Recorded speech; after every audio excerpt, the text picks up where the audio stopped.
So సొంత నిర్ణయాలను పక్కన పెట్టండి, ప్రభుత్వ విధానాలకు అనుగుణంగా సాగండి, విధి నిర్వహణలో అలసత్వం తగదని గుర్తించండి. అధికారులకు సీఎం రేవంత్ ఒక చిన్న స్వీట్ వార్నింగ్ లాంటిది ఇచ్చారట.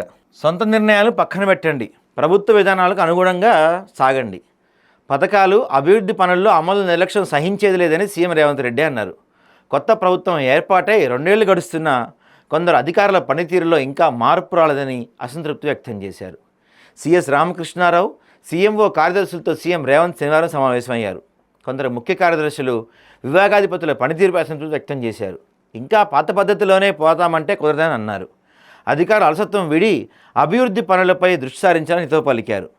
సొంత నిర్ణయాలతో అధికారులు ప్రభుత్వానికి చెడ్డ పేరు తీసుకోవద్దని సూచించారు. అన్ని విభాగాలు సమన్వయంతో పనిచేస్తేనే పనులు వేగవంతం అవుతాయని, ప్రజలకు మేలు జరిగే నిర్ణయాలు కార్యక్రమాలకు ప్రాధాన్యం ఇవ్వాలని దిశానిర్దేశం చేశారు. ఎప్పటికప్పుడు నివేదికలు తెప్పించుకొని పనుల పురోగతిని సమీక్షించాలన్నారు. కీలక దస్త్రాలు పనులు ఎక్కడా ఆగిపోవడానికి వీల్లేదు. కేంద్రం నుంచి గ్రాంట్లు, నిధులు రాబట్టుకునే కార్యాచరణను వెంటనే చేపట్టాలి. ఇకపై సిఎస్, సీఎంఓ అధికారులు ప్రతివారం నివేదికలు అందించాలని సీఎం ఆదేశించారంట.